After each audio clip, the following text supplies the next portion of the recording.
it's not just about success, it's also about significance and impact. Welcome everyone. This is the Techies, those who made it, Alberta chapter, where we celebrate the visionaries who are shaping the future of technology and transformation. I'm Sheetal Acharya, and today on the spotlight we have our wonderful guest, Brian Voort, who is Vice President of Consulting at Improving and is a true powerhouse in the world of technology and transformation. With over 3 decades of experience in IT, he has mastered the art of aligning technology with business goals, taking the organizations to the next level of success. Hi, Brian. Welcome to the show, and it's truly an honor to host you today on our show. Pleasure to be here. Wonderful. Can't wait to dive into our conversation, Brian. Now, to begin with, I'd like to know more about your journey. Like, how did your journey in technology begin? And what motivated you to get into tech consulting? My career didn't necessarily start in that direction. I was educated as an engineer, did some work in the field, worked in some facilities, and noticed that these new things called computers could make our jobs a lot simpler. And that drove me into this desire to learn more about computers and how we could use them to do better and quicker calculations from an engineering perspective. So that piqued my interest in computers. That's good to know.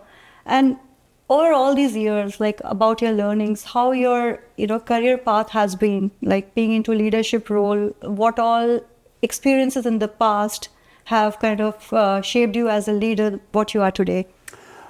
Well, I worked in a number of different areas and what I would call early startups, working with technologies. And the focus was a lot on building robust, technically innovative solutions.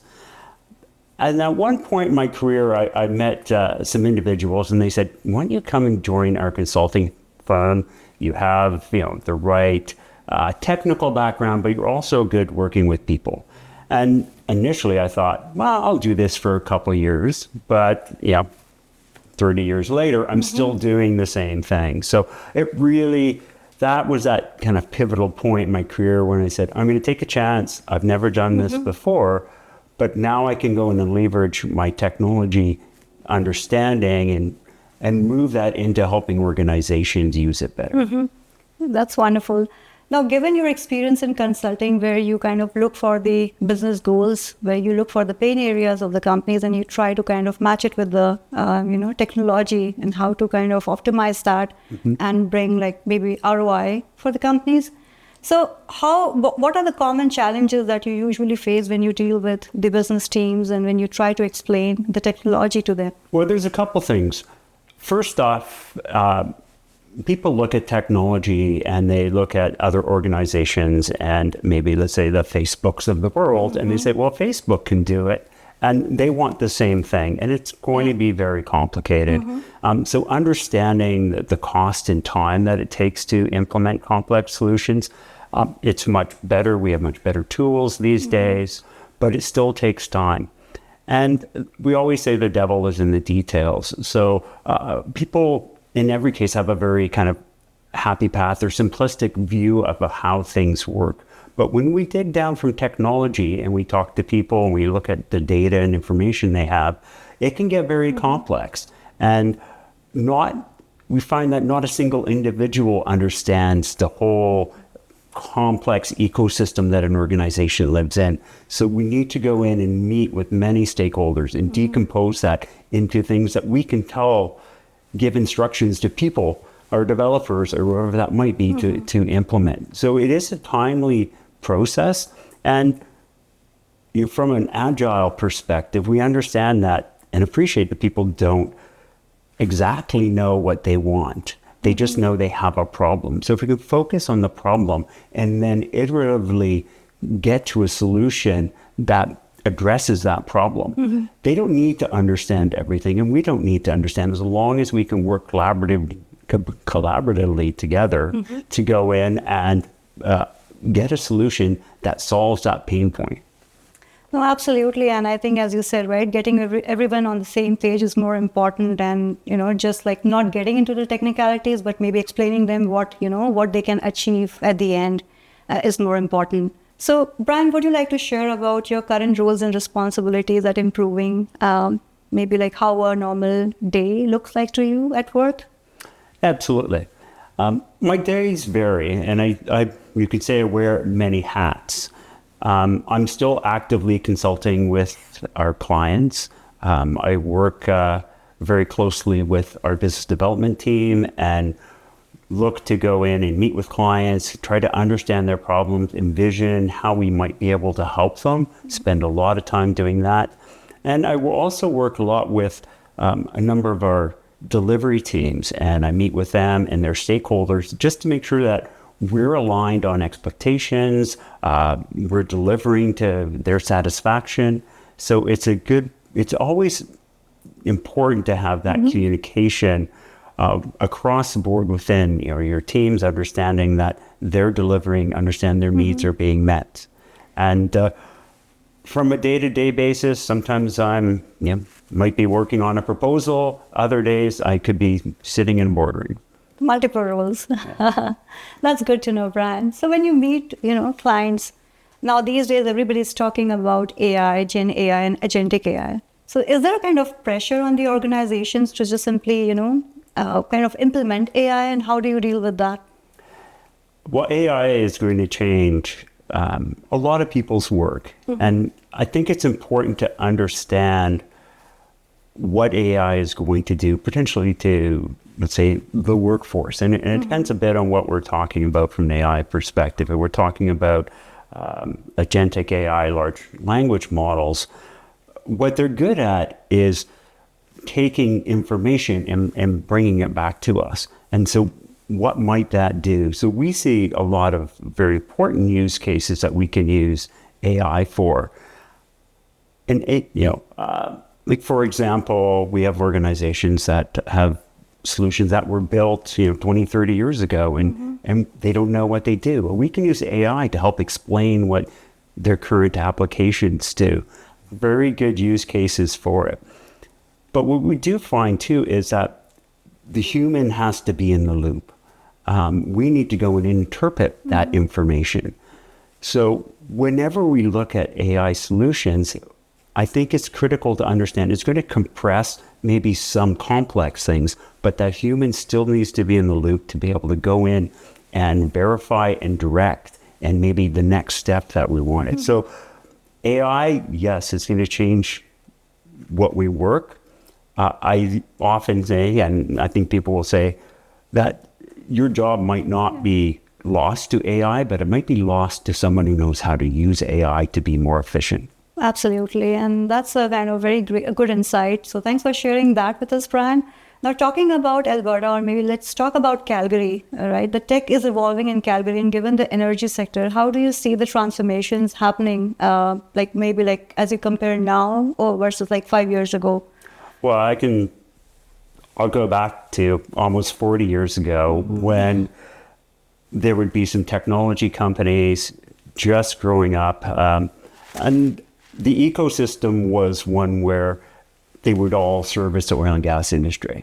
And there'd be a few, hallmark companies that were very successful in that period. I was fortunate to work with one of those.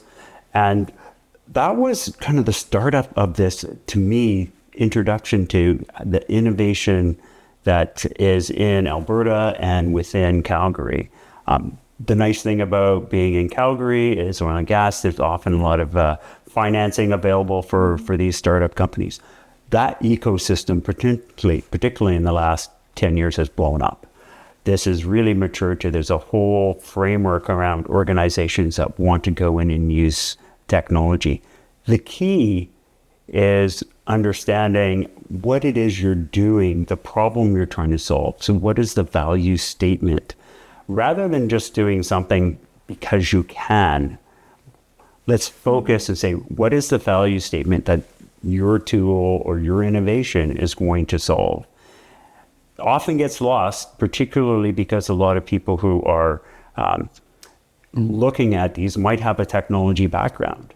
And technology is something that enables. It doesn't solve things by itself. It enables organizations to address problems. So, Brian, if I have to ask you, like, if you have to give one piece of advice to those who are looking to get into consulting role, so what that advice would be? To be an effective consultant, you need to be effective communicator, understanding, and I'll say a good listener. What we need to do as a consultant, we build on, let's say, your technical knowledge and background, and that's that base layer. But what you need to do is listen and understand some of the problems and work with people. We often talk about, we need as consultants, what do we need to do to be good consultants? How can we be good consultants? As a matter of fact, I teach a course on how to be a good consultant. And there's many different facets of it. It's things like, being a good listener, being present, being engaged, understanding. Of course, you need to understand, technology, but you've got to be a good communicator. That could be communicating up, down, and outward. So there are many different things about it. So take it slow, work your way into being a consultant. Look to maybe find a mentor, someone that you can work with that maybe has more experience, and actively ask them, how can I do, or is that situation, how did I handle that? My experience, and I've had many mentors over my career, they've really, not intentionally sort of shifted me in one direction or another, but I've used them as a resource to help decide, where can I go? Where's my career going? That's a deep insight on consulting. So I'm sure the viewers would definitely gain out of it. So Brian, talking about the mentorship, you mentioned you had mentors in the past. So are you involved in any giving back to community kind of thing? Like, are you mentoring someone or any community activities that you're involved in? Yeah, so I try to not actively mentoring individuals, except maybe some of my staff. So I generally have more senior people reporting to me, and I meet with them and we talk about their career. We talk about how to, growth opportunities. I look at that as, I actually tell them, I'm your coach. I'm here to help coach you, and you can decide which plays you want to do or where your career wants to go, and I can help enable that. So I work with that. I'm also involved in a number of different sort of meetups and other community groups to go in and meet with people. I think I always enjoy myself when I go to those. I meet a lot of very eager young people, which is, in my opinion, when you get through your career and you're looking back, I want people to think about, Brian's the guy who helped me do this through this journey. So meeting young people fresh in their career, so excited about technology and what it can do. That's how our companies and our business is going to grow. It's going to grow off of this newer generation. Absolutely. And that's a wonderful way of giving back to the community.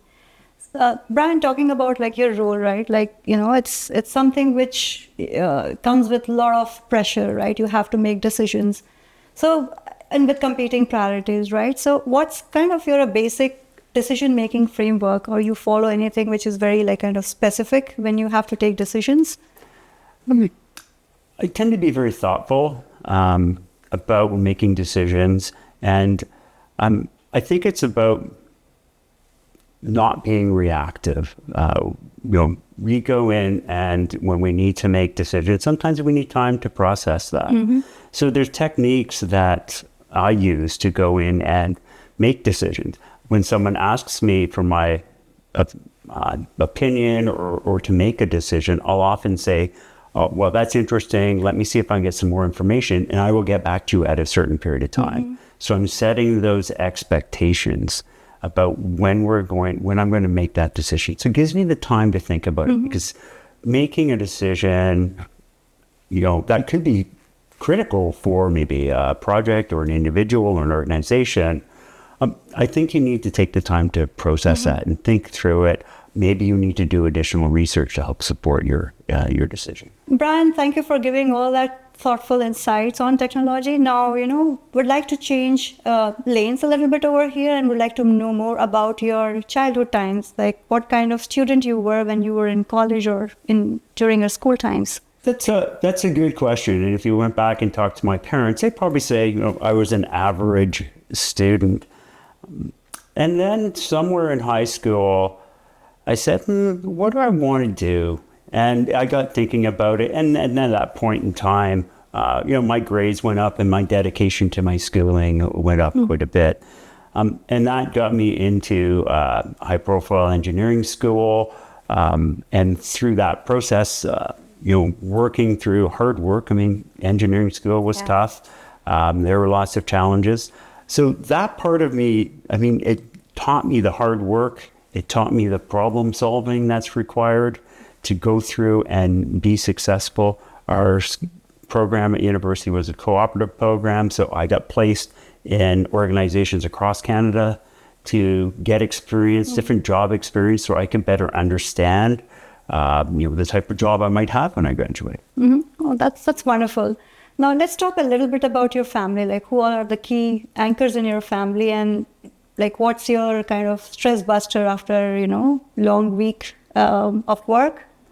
Yeah, well, I have 4 children. They're grown children now, and they were very active children, and they were that's a key part of growing up is that balance, with my kids growing, balance between my dedication to my work and my dedication to family. Mm-hmm. And family always wins.